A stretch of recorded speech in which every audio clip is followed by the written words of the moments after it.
Excerpts from Thomas Paine's Common Sense.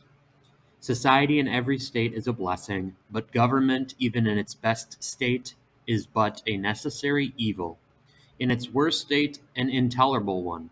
For when we suffer, or are exposed to the same miseries by a government which we might expect in a country without government, our calamity is heightened by reflecting that we furnish the means by which we suffer.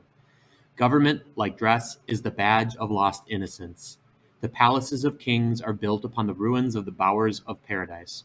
For were the impulses of conscience clear, uniform, and irresistibly obeyed, man would need no other lawgiver. But that not being the case, he finds it necessary to surrender up a part of his property to furnish means for the protection of the rest. And this he is induced to do by the same prudence which in every other case advises him, out of two evils, to choose the least. Wherefore, security being the true design and end of government, it unanswerably follows that whatever form thereof appears most likely to ensure it to us with the least expense and greatest benefit is preferable to all others. In order to gain a clear and just idea of the design and end of government, let us suppose a small number of persons settled in some sequestered part of the earth, unconnected with the rest. They will then represent the first peopling of any country or of the world. In this state of natural liberty, society will be their first thought. 1,000 motives will excite them thereto. The strength of one man is so unequal to his wants, and his mind so unfitted for perpetual solitude, that he is soon obliged to seek assistance and relief of another, who in his turn requires the same. 4 or 5 united would be able to raise a tolerable dwelling in the midst of a wilderness, but one man might labor out the common period of life without accomplishing anything. When he had felled his timber, he could not remove it, nor erect it after it was removed. Hunger, in the meantime, would urge him to quit his work, and every different want would call him a different way. Disease, nay, even misfortune, would be death. For though neither might be mortal, yet either will disable him from living, and reduce him to a state in which he might rather be said to perish than to die. Thus necessity, like a gravitating power, would soon form our newly arrived emigrants into society, in their duty and attachment to each other, and this remissness will point out the necessity of establishing some form of government, to supply the defect of moral virtue. Some convenient tree will afford them a state house, under the branches of which the whole colony may assemble to deliberate on public matters.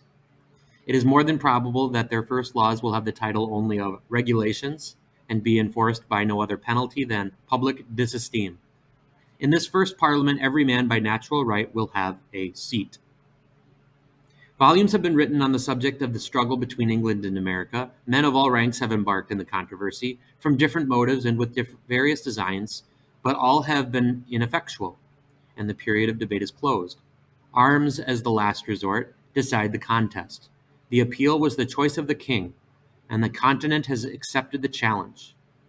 As much hath been said of the advantages of reconciliation, which, like an agreeable dream, hath passed away and left us as we were, it's but right that we should examine the contrary side of the argument and inquire into some of the many material injuries which these colonies sustain and always will sustain by being connected with and dependent on Great Britain.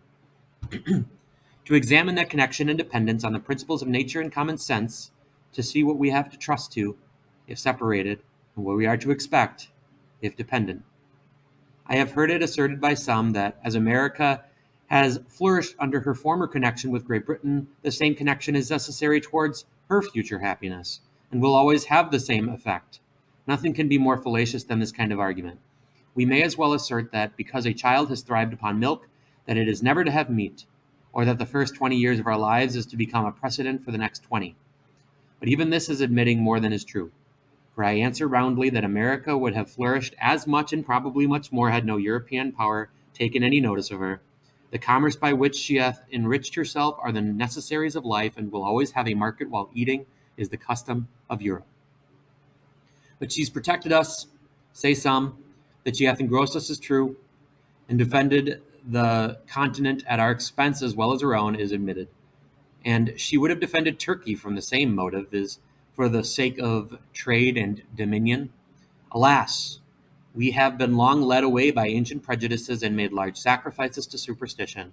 We have boasted the protection of Great Britain without considering that her motive was interest, not attachment, and that she did not protect us from our enemies on our account, but from her enemies on her own account, from those who had no quarrel with us on any other account, and who will always be our enemies on the same account.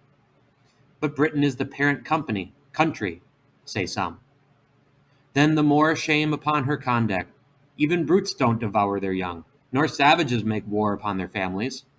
Wherefore the assertion, if true, turns to her reproach, but it happens not to be true, or only partly so, and the phrase parent or mother country hath been Jesuitically adopted by the king and his parasites, with a low papistical design of gaining an unfair bias on the credulous weakness of our minds.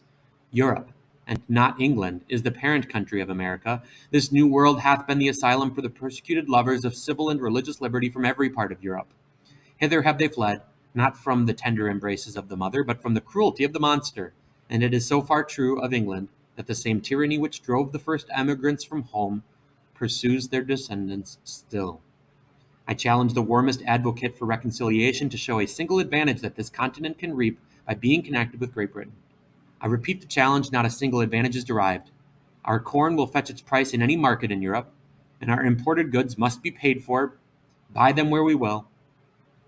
A government of our own is our natural right, and when a man seriously reflects on the precariousness of human affairs, he will become convinced that it is infinitely wiser and safer to form a constitution of our own in a cool, deliberate manner, while we have it in our power, than to trust such an interesting event to time and chance.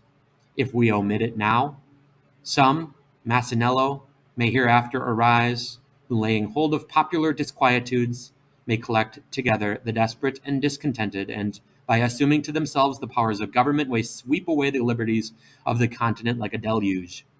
Should the government of America return again into the hands of Britain, the tottering situation of things will be a temptation for some desperate adventurer to try his fortune, and in such a case, what relief can Britain give?